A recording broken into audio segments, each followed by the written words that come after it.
AN television চাই থকাৰ বাবে ধন্যবাদ। ষ্টুডিঅ'ত মই মীনাক্ষী শৰ্মা। বহুকেইটা গুৰুত্বপূৰ্ণ বাতৰি আগবঢ়াইছোঁ আজিৰ প্ৰাইম নিউজ।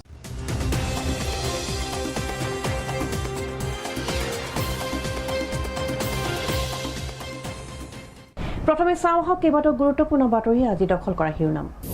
৩৭ নং ৰাষ্ট্ৰীয় ঘাইপথৰ পুখুৰী সদৃশ দগাতে জলাকলা খুৱাইছে ৰাইজক। অতি শীঘ্ৰেই মেৰামতি নকৰিলে আছুৰ লগতে কেইবাটাও জাতীয় জনগোষ্ঠী সংগঠনৰ উদ্যোগত আন্দোলনৰ কাৰ্যসূচী গ্ৰহণৰ হুংকাৰ। ইছলাম ধৰ্মাৱলম্বী লোকৰ আজি পবিত্ৰ মহৰম তিথি ত্যাগ আৰু বলিদানৰ প্ৰতীকস্বৰূপ এই পৰ্ব সমগ্ৰ বিশ্বৰ লগতে ডিব্ৰুগড়তো উদযাপন। ডিব্ৰুগড়ত ৬টা ছাগলীসহ এটা কণ্টেইনাৰ নিষিদ্ধ ড্ৰাগছ জব্দ, ৩ চোৰক আটক মিলননগৰ আৰক্ষী।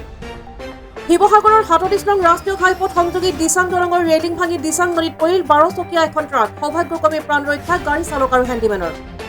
এতিয়া বিতং বাতৰি।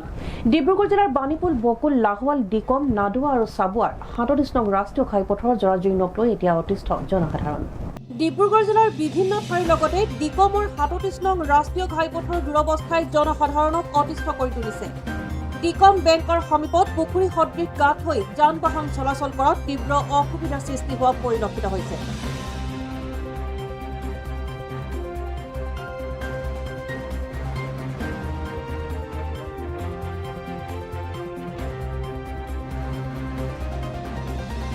চাবুৱা ডিকমৰ ৩৭ নং ৰাষ্ট্ৰীয় ঘাইপথৰ জৰাজীৰ্ণ অংশসমূহ মেৰামতি নকৰাত ৰাজ্যিক চৰকাৰৰ লোক নিৰ্মাণ বিভাগৰ কৰ্তৃপক্ষৰ বিৰুদ্ধে জনসাধাৰণে ক্ষোভিত হৈ পৰিছে। শীঘ্ৰেই ডিব্ৰুগড় জিলাৰ ডিকমৰ ৩৭ নং ৰাষ্ট্ৰীয় ঘাইপথৰ পুখুৰী সদৃশ জৰাজীৰ্ণ অংশ মেৰামতি নকৰিলে আছুৰ লগতে কেইবাটাও জাতীয় জনগোষ্ঠী সংগঠনৰ উদ্যোগত আন্দোলনৰ কাৰ্যসূচী গ্ৰহণ কৰিব বুলি হুংকাৰ দিছে। ভাগ্যজনক কথা, আজি আপুনি দেখিব পাইছে আজি কিমান মাহ জোৰা আজি এই পথচোৰা একদম অৱস্থা বেয়া হৈ আছে। এই পথচোৰাদি বিভিন্ন ধৰণৰ চিকিৎসাৰ ক্ষেত্ৰত বিভিন্ন ৰোগীসকল এই পথচোৰাদি তেওঁলোকে যায় অসম চিকিৎসা মহাবিদ্যালয়লৈ। তেওঁলোকে এই পথচোৱাত দেখিবলৈ পাইছে আজি মাহ ধৰি তেওঁলোকে দ গাঁত হৈছে। আচলতে এইটো নেশ্যনেল হাইৱে নহয়, এইটো আচলতে এটা পুখুৰী সদৃশ এটা মানুহৰ যাতে বাৰীৰ চুকত থকা ফিচাৰী যেন তেনেকুৱা অনুভৱ হৈছে। আৰু বিভিন্ন ধৰণৰ বিভাগীয় বিষয়ববীয়াসকল মন্ত্ৰী আমোলা তেওঁলোকে এই পথেৰে যায়। তেওঁলোকে কিন্তু ফৰ্চুনাৰ আৰু ইন'ভা গাড়ীত যায় কাৰণে তেওঁলোকে দৰিদ্ৰ মানুহে যে বাছত যায়, অটত যায়, সেই দুখ কিন্তু তেওঁলোকে অনুভৱ কৰিব নোৱাৰে। মই তেওঁলোকক অনুৰোধ জনাইছোঁ, আপোনালোকে যদি সৎ সাহস আছে আপোনালোকে এদিন অটত আহক আৰু অটত আহি এই নেশ্যনেল হাইৱেত আপোনালোকে এদিন যাত্ৰা কৰক। তেতিয়া আপোনালোকে অনুভৱ কৰিব দুখীয়া দৰিদ্ৰ ৰাইজে কেনেদৰে আপোনালোকৰ এই ৰাস্তা যাতায়াতত তেওঁলোকে অসুবিধা সৃষ্টি হৈছে। শিক্ষাৰ ক্ষেত্ৰত যথেষ্ট অসুবিধাৰ সৃষ্টি হৈছে। বিভিন্ন মহাবিদ্যালয় ইউনিভাৰ্চিটি পৰীক্ষা হৈ আছে। তেওঁলোকে যাতায়াতৰ ক্ষেত্ৰত যথেষ্ট অসুবিধা হৈছে। দিনে ৰাতিয়ে ইয়াত মানুহ পৰিবলৈ লৈছে, মটৰচাইকেলত অহা ৰোগীসকল পৰিবলৈ লৈছে। কোনোবা যদি দুগৰাকী আহিছে, এগৰাকী পৰি থাকি গৈছে, কাৰোবাৰ নখ ভাগিছে, কাৰোবাৰ আঙুলি ছিগিছে, মানুহ মৃত্যু পৰ্যন্ত হৈছে। কিন্তু এই চৰকাৰখনৰ গা লৰা নাই। PWD নামৰ বিভাগ এটা যে অসমখনত আছে নে নাই সেইটো বিষয়লৈ কিন্তু চিন্তা হৈছে। বিভাগটো মৰি গ'ল নে আছে? তেওঁলোকে যদি এই ৰাস্তাটো যদি তেওঁলোকে মেৰামতি কৰিবলৈ যদি তেওঁলোকে একো উপায় বিচাৰি পোৱা নাই, আহক আমি আপোনালোকক পৰামৰ্শ দিম কেনেদৰে এই ৰাস্তাসমূহ ঠিক কৰিব লাগে। আমি পৰামৰ্শ দিম। আপোনালোকৰ যদি ইঞ্জিনিয়াৰসমূহ যদি শুই আছে, AC ৰুমত যদি শুই আছে, তেওঁলোকক সাৰ পাবলৈ দিয়ক। তেওঁলোকক সাৰ পাই এই ৰাস্তাত এদিন আনক, আনি দেখুৱাওক যে কি অৱস্থাত আছে। যদি অন্যথা যদি এনেদৰে থাকিবলৈ হয় কিন্তু এদিন প্ৰতিবাদী কাৰ্যসূচী আমি হাতত ল'ম। আৰু কিন্তু তেতিয়া কিন্তু অসম চৰকাৰখনে বা মুখ্যমন্ত্ৰী মহোদয়ে ক'লে নহ'ব যে শান্ত হৈ থকা অসমখনত প্ৰতিবাদ হৈছে, কিবা হৈছে। প্ৰতিবাদ নকৰিম কিয়? যদি নেশ্যনেল হাইৱেত যদি পুখুৰী খান্দে আমি প্ৰতিবাদ নকৰিম। PWD নামৰ যদি বিভাগ এটা যদি শুই থাকে, তেওঁলোকৰ বিভাগীয় ইঞ্জিনিয়াৰসকল যদি AC ৰুমত যদি শুই থাকে, ইন'ভা গাড়ীত যদি ঘূৰি থাকে, তেওঁলোকে ক'ত গম পাব? তেওঁলোকে আহক এদিন মন্ত্ৰী আমোলা তেওঁলোক যিমান আছে তেওঁলোকে সকলোৱে অটো আৰু বাছত আহক এদিন যাতায়াত কৰি চাওক। তেতিয়া অনুভৱ কৰিব দুখীয়া দৰিদ্ৰ ৰাইজে কিদৰে এই পথচোৱাইদি যাতায়াত কৰি আছে। উল্লেখ্য যে বাণীপুৰ, লাহোৱাল, ডিকম, নাডুৱা আৰু চাবুৱাৰ জৰাজীৰ্ণ পথৰ বাবে কেইবাজনো লোক আহত হোৱাৰ লগতে মৃত্যু হোৱা বুলি স্থানীয় লোকে মত প্ৰকাশ কৰিছে।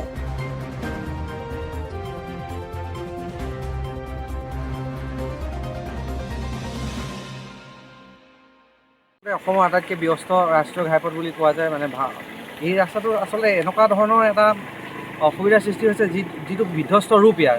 সেই বিধ্বস্ত ৰূপে সদায় মানুহক একদম জ্বলা-কলা খুৱাইছে। ইয়াত ৰাস্তাটোৱেদি মেডিকেললৈ যোৱা হওক বা শিক্ষাৰ্থীসকল হওক বিভিন্ন অসুবিধাৰ সৃষ্টি হৈছে। কেইবাটাও ইতিমধ্যে দুৰ্ঘটনাত পতিত হৈছে মানুহ, বহুতৰ অসুবিধাৰ সৃষ্টি হৈছে। কিন্তু আজিলৈকে এই গড়কাপ্তানি বিভাগে কোনো ধৰণৰ একো ব্যৱস্থা লোৱা আমাৰ পৰিলক্ষিত নহ'ল। মন্ত্ৰী বিধায়কবিলাক আহে, তেওঁলোকে আহে কেনেদৰে আহে নাজানো, কোনফালেদি যায় তেওঁলোকে আমি নাজানো। কিন্তু আমাৰ সৰ্বসাধাৰণ জনতা কিন্তু এই ৰাস্তাটোৰ কাৰণে বহুত অসুবিধা হৈছে। আপুনি যদি চাই ডিব্ৰুগড়ৰ পৰা তিনিচুকীয়ালৈকে এই ৰাস্তাটো 37 নং ৰাষ্ট্ৰীয় ঘাইপথৰ যিটো ৰূপ, এই ৰূপটোত মানে মানুহ যাবলৈ কেতিয়াও মানে অসুবিধা হৈ থকা নাই। ভয়টো আমাৰ বেছি আছে। আমি ৰাতিপুৱা গধূলি চাকৰিলৈ আহোঁ, চাকৰিলৈ আহিলে আমাৰ এই ৰাস্তাটোৰ কাৰণে ভয় লাগে, ঘৰটো চিন্তা কৰি থাকে যে কেলৈ এনেকুৱা হৈছে। আৰু আমি চৰকাৰক আমি গোটেই দায়িত্বখিনি আছে, আমি তেওঁলোকক ভোট দিছোঁ, তেওঁলোকক তুলিছোঁ, আৰু এনেকুৱা যদি হৈ থাকিবলৈ হয় তেতিয়াহ'লে আপুনি কি কৰিব কওকচোন। এনেকুৱা ধৰণৰ এনেকুৱা হৈছে, এতিয়া স্প্ৰিং পাতি ভাগিছে, হেৰি ভাগিছে, মটৰচাইকেলৰ হেৰি ভাগিছে, গোটেইখিনি যে এই ৰাস্তাটোৰ কাৰণে হৈছে। আজি 26 দিনে হোৱা নাই, সেইটো আপুনি নক'ব 26 দিন নাই হোৱা, তাতকৈ আগতে হৈ গৈছিলে এবাৰ। মই এক্সিডেণ্ট ইয়াতে হৈছিলোঁ, ইয়াত হৈ তেতিয়া 26 দিন হোৱা নাই নহয়। আজি 2-3 মাহ পিছত এইডোখৰ ভাল কৰাই নাই, চেইন কেবল পেলাইছে, হেৰি পেলাইছে। এনেকুৱাখন হয় দেই, ইয়াত মাছ পুহিব ল'ম বুলি ভাবিছিলোঁ মই যদি ইয়াত মাছ পুহিম, কোনো গাড়ী যাব নিদিওঁ।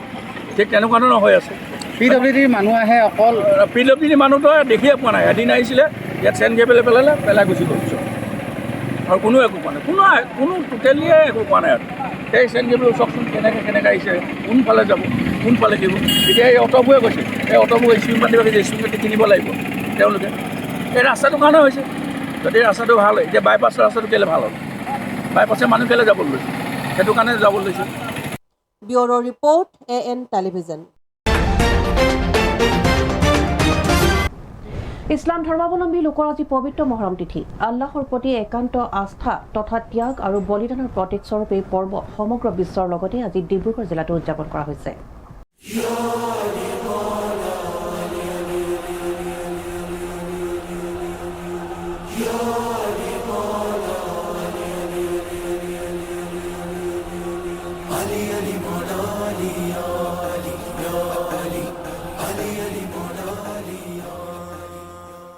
মহৰম একেশ্বৰবাদী মুছলমান লোকসকলৰ এটি পবিত্ৰ পৰ্ব সমগ্ৰ বিশ্বৰ লগতে ডিব্ৰুগড়তো পালন কৰা হয়।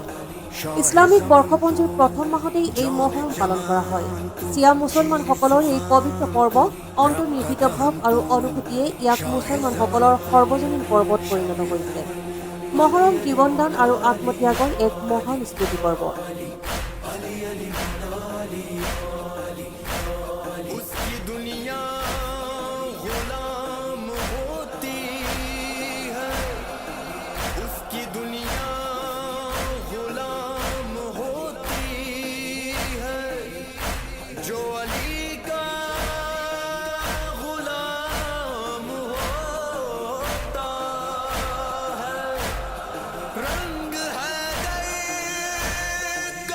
মুছলমানসকলৰ তীব্ৰ বেদনাৰ স্মৃতি বিজড়িত মহৰম মাহ অতি পবিত্ৰ মাহ। এই মাহতেই মহাপুৰুষ হজৰত মহম্মদৰ আৱিৰ্ভাৱ হৈছিল। মুছলমানসকলৰ বিশ্বাস যে এই মাহতে সৃষ্টিকৰ্তা ভগৱানে পৃথিৱী সৃষ্টি কৰিছিল। ধৰ্মপ্ৰাণ হুছেইনেও এই মাহতে কাৰাবালা মৰুপ্ৰান্তত অতিশয় কৰুণভাৱে সপৰিয়ালে মৃত্যুবৰণ কৰিছিল। আজিৰ দিনটোক আপোনাৰ আছুৰা বুলি কোৱা হয়। আজিৰ দিনটোতে 1344 বছৰ আগতে কাৰবালাত ইমাম হুছেইন ৰাজিয়াল্লাহ তাআলা আনহু আৰু তেওঁৰ 72জন বংশ পৰিয়ালৰ মানুহক হত্যা কৰা হৈছিলে। তেওঁলোক তাত শ্বহীদ হৈছিলে। সেই শ্বহীদসকলৰ স্মৰণত আজি আমি প্ৰতিবাদী কাৰ্যসূচী আমি উলিয়াইছোঁ। যে এই প্ৰতিবাদী কাৰ্যসূচীৰ আপোনাৰ উদ্দেশ্য এটাই যে আমি ইমাম হুছেইন ৰাজিয়াল্লাহ তাআলা আনহুৰ যিটো শ্বাহাদত সেইটো আমি যেন পাহৰি নাযাওঁ, আৰু যিসকলে তেওঁলোকক হত্যা কৰিছিলে তেওঁলোকৰ বংশ পৰিয়ালৰ মানুহ আমাৰ সমাজত ৰাজিয়াল্লাহ তাআলা আনহু হৈ যেন বহি নাযাওক। আৰু আজিৰ দিনটো আমি যি ধৰণে পালন কৰিব লাগে, মহৰম পালন কৰিব লাগে, আমি তাতকৈ আৰু ভালকৈ আমি মহৰম পালন কৰিছোঁ।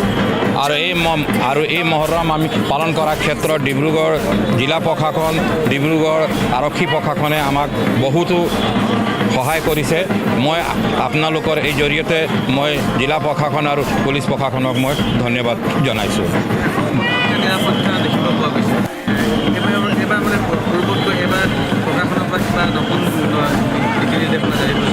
না, প্ৰশাসনৰ পিনৰ পৰা কোনো নীতি নিৰ্দেশনা জাৰি কৰা হোৱা নাই। যিটো আমাৰ কৰোণা কালৰ পৰা যিটো আমাৰ এই আছিলে গাইডলাইন, সেই গাইডলাইন অনুযায়ী আমি মহৰম পালন কৰি আছোঁ আৰু আমাৰ এই কোনো ধৰণৰ এই নাই কি আমাৰ এটা মানে ৰিকুৱেষ্ট আছিলে যে আমাৰ কাৰণে আনৰ অসুবিধা হ'ব নালাগে আৰু আনৰ কাৰণে আমাৰ অসুবিধা হ'ব নালাগে সেইকাৰণে আমি পুলিচ প্ৰশাসনক আমি ৰিকুৱেষ্ট কৰিছিলোঁ জিলা প্ৰশাসনক ৰিকুৱেষ্ট কৰিছিলোঁ যে আপোনালোকে আমাক এনেকুৱা ধৰণৰ এটা মানে ব্যৱস্থা কৰি দিয়ক যিকোনো অঘটন যেন আমাৰ এই জুলুচখনত মানে নঘটে এইখিনিয়ে আমাৰ ক'বলগীয়া ডিব্ৰুগড়ৰ পৰা সুবোধ পাছৱানৰ সহযোগত জয় ইছলাম আৰু আইনুল আহমেদৰ ৰিপৰ্ট AM টেলিভিজন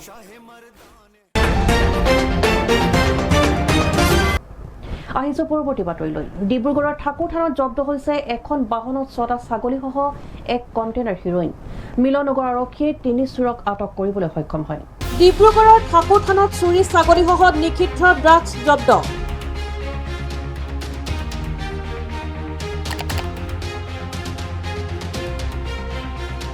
এখন বাহনত চুৰি 6টা ছাগলী আৰু এটা কণ্টেইনাৰত হিৰোইন লৈ আহিছিল স্থানীয় লোকে 3 চোৰক উত্তম মাধ্যম সোধাই মিলননগৰ আৰক্ষীক গতাই দিয়ে লগতে চুৰি ছাগলী আৰু ড্ৰাগছ সৰবৰাহ কৰা বাহনখন শুদ্ধ ৰাইজে ভাঙি চুৰমাৰ কৰে আজি ৰাতিপুৱা আপোনাৰ 10টা চাৰে 10টামান বজাত আমাৰ লেকাইত গাঁৱৰ পৰা বিস্কুট দি কাৰণে এটি চুৰকেইটা ছাগলী উঠাই আছিলে তাৰপিছত আমাৰ গাঁৱৰ ল'ৰাকেইটা চাই পায় তাৰপিছত খেদি আহে ঠাকুৰ থান তিনিআলিত ল'ৰাকেইটা গাড়ীখন পেকেট আৰু ছাগলী পোৱা যায় তাৰপিছত চুৰকেইটাক ঘনীয়াত চুৰ হৈ আছে আজি নহয় এই ঠাকুৰ থান তিনিআলিৰ পৰা ৰাতি 11টা 12টামান বজাত গৰু লৈ যাব ছাগলী লৈ যাব একদম দিনত পুৰুষতেৰে এইটো ঘটনা কৰিছে সেইকাৰণে প্ৰশাসনক কি কৰিব দিনততো আমি ভাবিছোঁ কোনোবা VIP গাড়ী আহিছে এনেকুৱা গাড়ীখন লৈ আহিছে VIP গাড়ী নিচিনা কোনো গমেই নাপায় যিটো গাড়ী চুৰ গাড়ী হয় ন আলহী কোনোবা আহিছে গাঁওখনত এনেকুৱা মানুহে ভাবে ন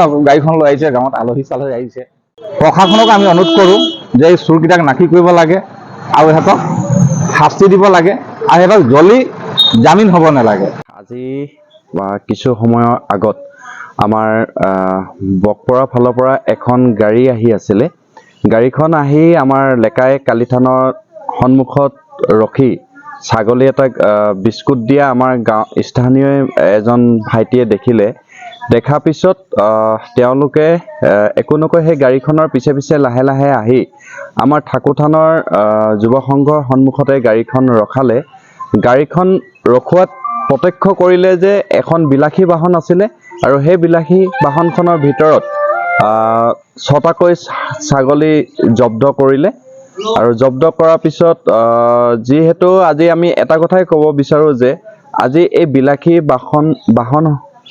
বাহনসমূহ যিদৰে মানে ছাগলীয়ে হওক বা গৰুৱে হওক আজি কিছুদিনৰ আগত হয়তো আপোনালোকে নিশ্চয় প্ৰত্যক্ষ কৰিছিলে যে জকাইফালেও এখন গাড়ীত গৰু এটা লৈ আহিছিলে গৰু আনি চুৰকেইটা যেতিয়া গাঁৱৰ ৰাইজে খেদি আহিলে চুৰকেইটা পলাই গুচি গ'ল সেই গতিকে মই এটা কথাই ক'ব বিচাৰোঁ যে আজি আমাৰ প্ৰশাসন বিষয়াসকলে যি নাকা চকী যি মানে তেওঁলোকে তালাচী চলায় সেই তালাচীটো আৰু অলপ বেছিকৈ হ'ব লাগে কিয়নো আজি আমাৰ গাঁৱৰ ভিতৰুৱা অঞ্চলৰ ৰাইজসকলে গৰুৱে হওক বা ছাগলীয়ে হওক তেওঁলোকে এটা উপাৰ্জনৰ কাৰণে তেওঁলোকে ঘৰতে পুহি ৰাখে সেই গতিকে চোৰৰ যি উপদ্ৰৱ হৈছে এই উপদ্ৰৱসমূহ ঠিক কৰিবলৈ প্ৰশাসনসমূহক এটাই আহ্বান জনাইছোঁ আপোনালোকে নাকা চকী তালাচী যিটো আপোনালোকে চেক পোষ্ট বহাই আপোনালোকে ভালদৰে কৰক তেতিয়াহে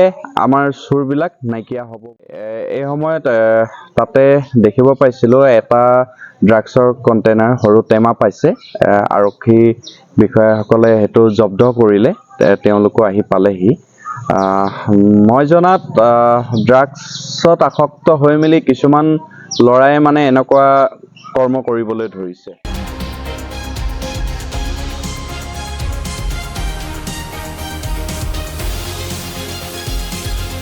নিউজ ডেস্ক AM টেলিভিজন এইখিনিতে সময় দিছোঁ বাণিজ্যিক বিৰতিৰ পাছত কেইবাটাও গুৰুত্বপূৰ্ণ বাতৰিলৈ পুনৰ উভতি আহিম চাই থাকক AM টেলিভিজন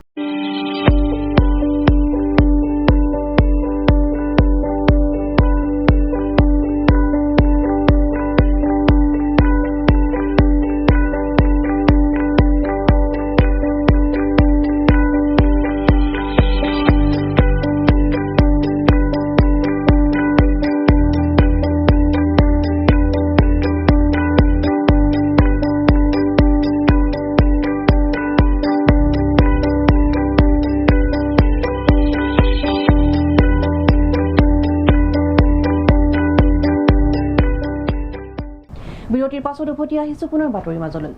শিৱসাগৰ দিচাং ৰজাবাৰী ৩৭ নং ৰাষ্ট্ৰীয় ঘাইপথ সংযোগী দিচাং দলঙত সংঘটিত হয় ভয়ংকৰ দুৰ্ঘটনা। দলঙৰ ৰেলিং ভাঙি দিচাং নদীত পৰিল AS06 AC 4926 নম্বৰৰ এখন 12 চকীয়া ট্ৰাক। সৌভাগ্যক্ৰমে প্ৰাণ ৰক্ষা পৰিল গাড়ী চালক আৰু হেণ্ডিমেনৰ। শিৱসাগৰ দিচাং ৰজাবাৰীৰ ৩৭ নং ৰাষ্ট্ৰীয় ঘাইপথ সংযোগী দিচাং দলঙত নিশা ভয়ংকৰ দুৰ্ঘটনা সংঘটিত হয়। দলঙৰ ৰেলিং ভাঙি দিচাং নদীত পৰিল 12 চকীয়া ট্ৰাক। AS06 AC 4926 নম্বৰৰ ট্ৰাকখন ৰেলিং ভাঙি দিচাঙত পৰি যায়। কথমপি প্ৰাণ ৰক্ষা পৰে চালক মুকিবুৰ ৰহমান আৰু হেণ্ডিমেন দিলদাৰ হুছেইনৰ।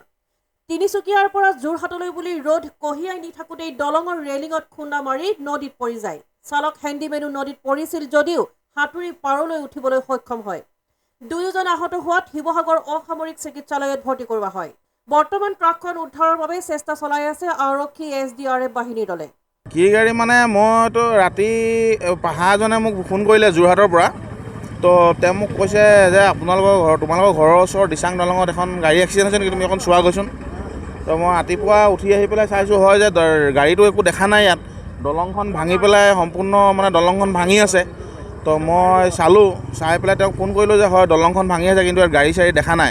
তেতিয়া পাহাৰীজনে ক'লে যে নহয় আমাৰ মামাৰ ঘৰৰ গাড়ী আছিলে, তো তিনিচুকীয়াৰ পৰা ৰড লৈ পেলাই আহি আছিলে, তো কিবা কাৰণত মানে আহি কেনে গাড়ীখন নদীত দলং ভাঙি পেলাই নদীত পৰি গ'ল। তো নদীত পৰি গ'ল চাইছোঁ আমি গাড়ীখন সম্পূৰ্ণ পানীৰ তলত বুৰ গৈ আছে। তাৰপৰা মই সুধিলোঁ যে আপোনাৰ ড্ৰাইভাৰ হেণ্ডিমেন কি, তেতিয়া তেওঁ কৈছে যে নহয় ড্ৰাইভাৰ হেণ্ডিমেন কথমপি প্ৰাণ ৰক্ষা কৰিছে কিন্তু অৱস্থা বহুত সংকটজনক। এতিয়া ফোন কৰি পেলাই সোধোতে কৈছে যে আপোনাৰ হেণ্ডিমেন ড্ৰাইভাৰ দুইজনে বহুত গুৰুতৰভাৱে আঘাতপ্ৰাপ্ত হৈছে। তো হেণ্ডিমেনজনৰ বুকুত অলপ ফাটিছে কৈছে, ডিঙি কাটিছে কৈছে, তাৰপৰা আপোনাৰ ভৰি কাটিছে কৈছে। তো হেণ্ডিমেনজনৰ ড্ৰাইভাৰজনৰ কঁকালত দুখ পাইছে কৈছে, মূৰ ফাটিছে কৈছে।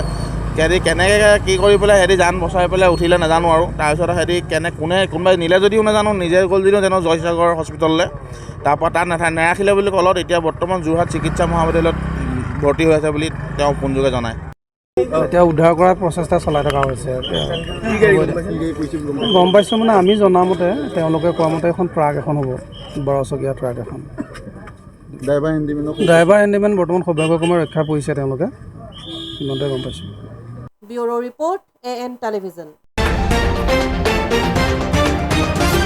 ডক্টৰ সঞ্জীৱ কাকতিৰ আপ্ৰাণ প্ৰচেষ্টাত পুনৰ নতুনকৈ গঢ় লৈ উঠিছে জৰাজীৰ্ণ অৱস্থাত পৰি থকা এটি পুৰণি মিউজিয়াম, পেথলজি হেৰিটেজ মিউজিয়াম। 1948 চনতে স্থাপন হোৱা এই পুৰণি মিউজিয়ামটোৰ শুভ উদ্বোধন কৰে অসম চিকিৎসা মহাবিদ্যালয়ৰ উপাধ্যক্ষ ৰীমা নাথে।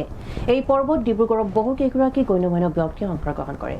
1948 চনতে স্থাপন হোৱা পেথলজি হেৰিটেজ মিউজিয়ামটি জৰাজীৰ্ণ অৱস্থাৰ পৰা বৰ্তমানৰ মহাবিদ্যালয়খনৰ অধ্যক্ষ ডক্টৰ সঞ্জীৱ কাকতিৰ নিৰলস প্ৰচেষ্টাত নতুনকৈ গঢ় লৈ উঠিছে।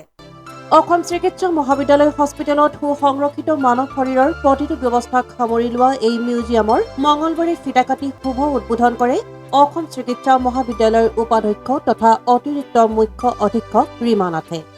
ৰোগ বিজ্ঞানৰ এই সংগ্ৰহালয়ত চিকিৎসা আৰু সংশ্লিষ্ট স্বাস্থ্য প্ৰশিক্ষাৰ্থী আৰু পেছাদাৰীসকলক মানৱ শৰীৰ চৰ্চা আৰু ৰোগ বিজ্ঞান সংগ্ৰহালয়ৰ বিষয়ে বুজাত সহায়ক হোৱাকৈ অসম চিকিৎসা মহাবিদ্যালয়ে এই উদ্যোগ গ্ৰহণ কৰে। সংগ্ৰহালয়টোত নমুনাৰ সঠিক সংৰক্ষণৰ বাবে তৰল পদাৰ্থৰে ভৰা কাঁচৰ জাৰত নমুনাবোৰ ভালদৰে প্ৰদৰ্শিত হৈছে আৰু কেইবাটাও বিৰল নমুনা অন্তৰ্ভুক্ত কৰা হৈছে মিউজিয়ামটিত।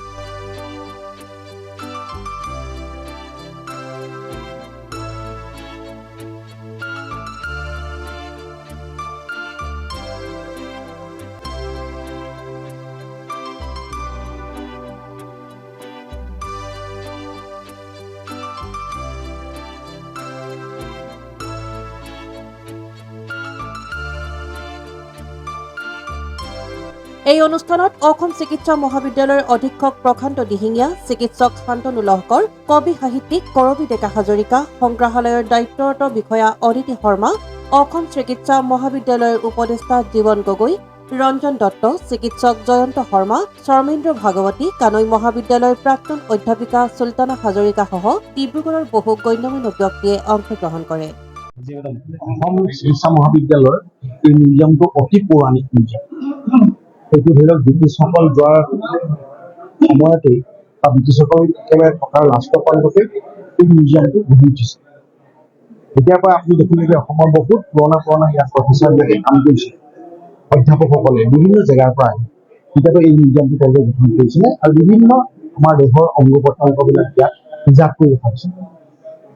গতিকে এই বস্তুবিলাক আমাৰ এটা নতুন মিউজিয়াম ইতিমধ্যে হৈছে, আপোনালোকে দেখিব বেছিক চাইজ দিব, কিন্তু হ'লেও ইয়াৰ নিচিনা তেনেকুৱা ধৰণৰ বা এটা ডাঙৰ বৃহৎ আকাৰৰ মিউজিয়াম নহয়। গতিকে এই মিউজিয়ামটো আমি দেখিব যে এইটো আছাম টাইপত বনি গৈছে আৰু ইয়াৰ অংগ প্ৰত্যংগ লাহে লাহে এই কনষ্ট্ৰাকশ্যনটো লাহে লাহে বেয়া হৈ গৈছে। গতিকে সেইটো আমাৰ প্লেটিনাম জুবিলি যিখিনি আমাৰ টকা আছিল আৰু সকলোৱে এটা থিৰাং কৰিছিল যে মেম্বাৰবিলাকে আমাৰ ডক্টৰসকলে যে আমি এটা পুৰণা বস্তু ইয়াত যাতে আমি এটা নিজৰ চিহ্ন হিচাপে আমি ৰাখিম।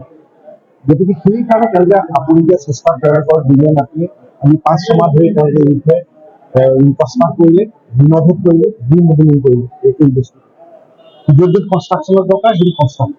গতিকে আজি আমি এইটো অৱস্থাত পাইছোঁ। গতিকে এতিয়া আজি আমাৰ ছাত্ৰসকলৰ কাৰণে আৰু আমাৰ ইভেন আমি ডিব্ৰুগড়ীয়া ৰাইজসকলৰ কাৰণে বুলি ক'ব লাগিব, কাৰণ ইয়াত আহি পাছত আমি এতিয়া নহয় আৰু 2-3 মাহ 4 মাহ পিছত ইয়াত আমি এটা নীতি নিয়ম বহাই কৰা হ'ব, যাতে বিভিন্ন স্কুল কলেজৰ ছাত্ৰ ছাত্ৰী যাতে ইয়াত এটা যিহেতু জগন্নাথ মন্দিৰ চাবলৈ আহে, বন্ধুত্ব চাব আহে ডিব্ৰুগড়, ডিব্ৰুগড় ইউনিভাৰ্চিটি চাব আহে, ঠিক সেইদৰে যাতে আমাৰ ইয়াতো যাতে এটা বস্তু ছাত্ৰ ছাত্ৰীবিলাকে দেখা পায় আৰু যিটোৱে আমাৰ চিকিৎসা বিজ্ঞানৰ ক্ষেত্ৰখনক উৎসাহ যোগাই ধৰিছে, তেওঁলোকে যাতে নিজৰ বাঢ়িছে। আমি আজি অতি আনন্দিত এজন মই ইয়াৰ এক্স ষ্টুডেণ্ট হিচাপে যে আজি আমাৰ যিটো অতি মূল্যৱান পৃথিৱীৰ ভিতৰতে বিৰল যি মিউজিয়াম, সেই মিউজিয়ামটো আজি সংৰক্ষণ কৰা হৈছে।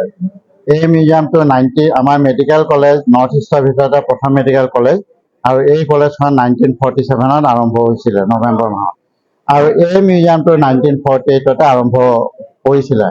কিন্তু সময়ৰ লগে লগে এই মিউজিয়ামটো লাহে লাহে দেখা গৈছিলে যে ইয়াৰ ইম্পৰ্টেঞ্চ যিটো কমি আহিছিলে। কিন্তু আমি ডিব্ৰুগড় হেৰিটেজ যাৰ নামটো আছে আমাৰ heritage conservation society Assam Dibrugarh branch, আমি এইটোৰ বিষয়ে আগবাঢ়িলোঁ আৰু আমি প্ৰিন্সিপাল সঞ্জীৱ কাকতিদেৱক লগ ধৰিলোঁ।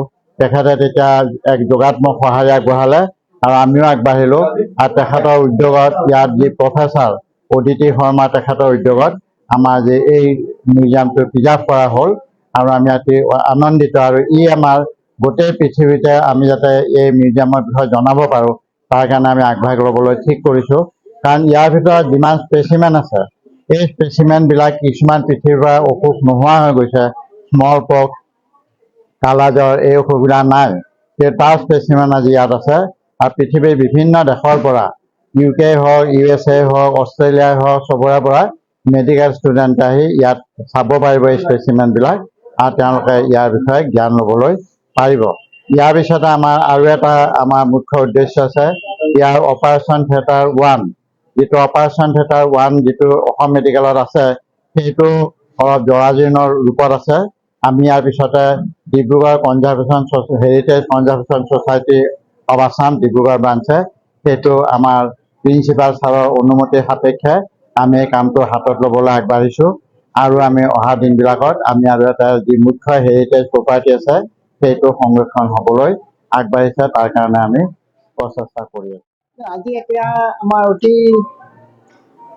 অতি ডাঙৰ মুহূৰ্ত আমাৰ একচুৱেলি আজি, যিহেতু আমাৰ অসম চিকিৎসা মহাবিদ্যালয়ৰ পেথলজি বিভাগটো 1948 চনতে আৰম্ভ হৈছিল আৰু তাৰ পৰাই ক্ৰমে ডক্টৰ প্ৰফেচাৰ সুন্দৰচন, নিত্যা গুপ্তা, প্ৰফেচাৰ NC দে, বিদু বৰুৱা ছাৰ ইত্যাদিয়ে আমাৰ পেথলজি বিভাগটো অতি যথেষ্টপূৰ্ণ ডিপাৰ্টমেণ্টলৈ পৰিণত কৰিছিলে আৰু এই পেথলজি মিউজিয়ামটো 1900 জনামতে তথ্যমতে 1951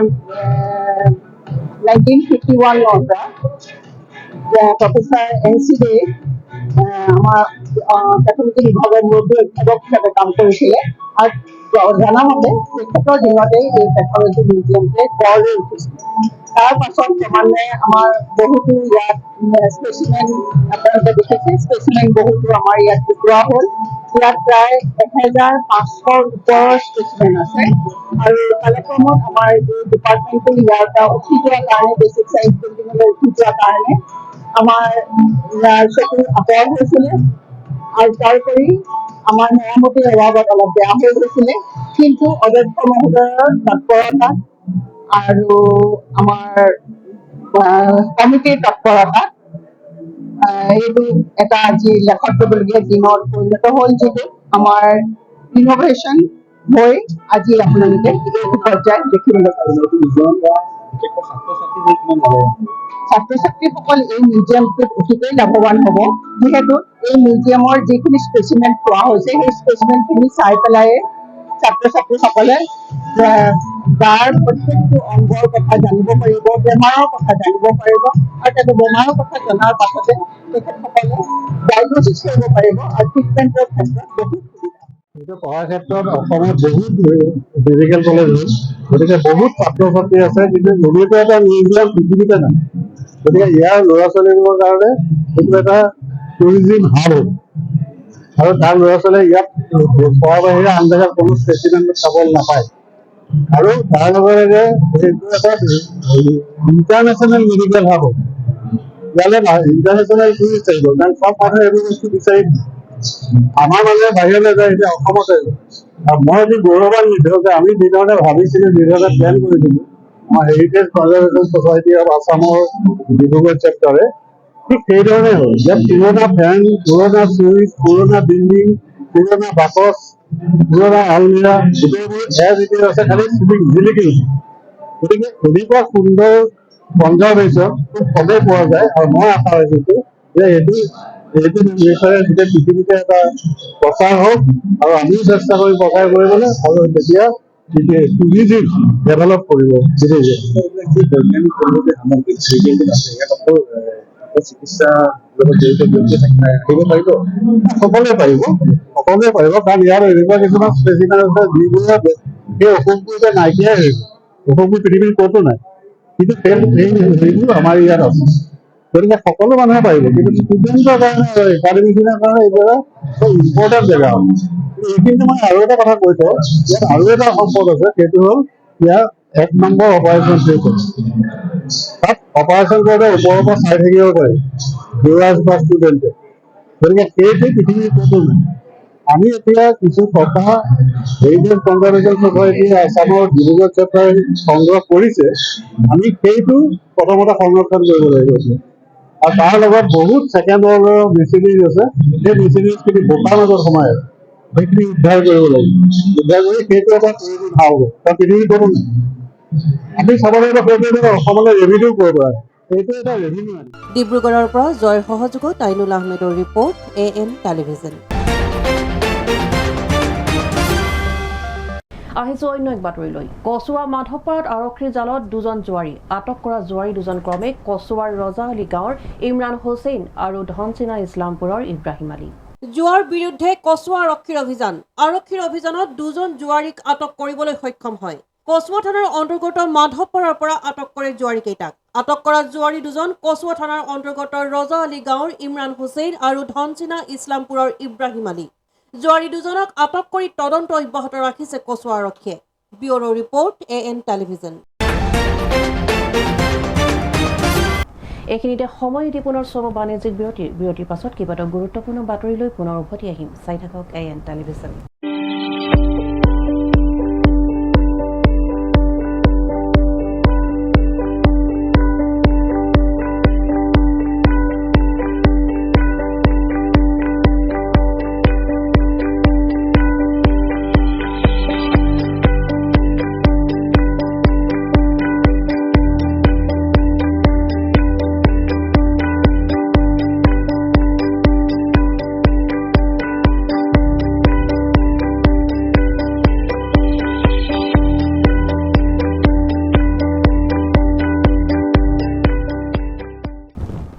বিৰতিৰ পাছত উভতি আহিছো পুনৰ বাতৰিৰ মাজলৈ।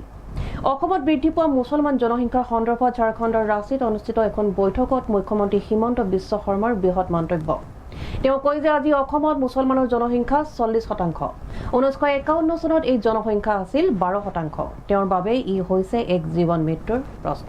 অসমত বৃদ্ধি পোৱা মুছলমান জনসংখ্যা সন্দৰ্ভত ৰাঁচীত ডাঙৰ বক্তব্য দিলে মুখ্যমন্ত্ৰী হিমন্ত বিশ্ব শৰ্মাই। তেওঁ কয় যে তেওঁৰ বাবে ই জীৱন মৃত্যুৰ প্ৰশ্ন। ৰাজ্যৰ পৰিৱৰ্তিত জনগাঁথনিক লৈ বুধবাৰে অসমৰ মুখ্যমন্ত্ৰী হিমন্ত বিশ্ব শৰ্মাই এক বৃহৎ বক্তব্য প্ৰদান কৰে। হিমন্ত বিশ্ব শৰ্মাই দাবী কৰে যে অসমত মুছলমান জনসংখ্যা 40% হৈছেগৈ। ঝাৰখণ্ডৰ ৰাঁচীত অনুষ্ঠিত এখন বৈঠকৰ সময়ত তেওঁৰ এই বক্তব্য। তেওঁ কয় যে অসমৰ জনগাঁথনিৰ পৰিৱৰ্তন মোৰ বাবে এটা ডাঙৰ বিষয়। আজি অসমত মুছলমানৰ জনসংখ্যা 40% হ'ল। 1951 চনত এই জনসংখ্যা আছিল 12%। কোনো ধৰ্মৰ নাম নোলোৱাকৈয়ে অসমৰ মুখ্যমন্ত্ৰীগৰাকীয়ে কয় যে মই কোৱা নাই যে কোনো অপৰাধ কোনো বিশেষ ধৰ্মই সংঘটিত কৰে। কিন্তু শেহতীয়াকৈ লোকসভা নিৰ্বাচনৰ সময়ত সংঘটিত হোৱা ঘটনাবোৰ চিন্তাৰ বিষয়।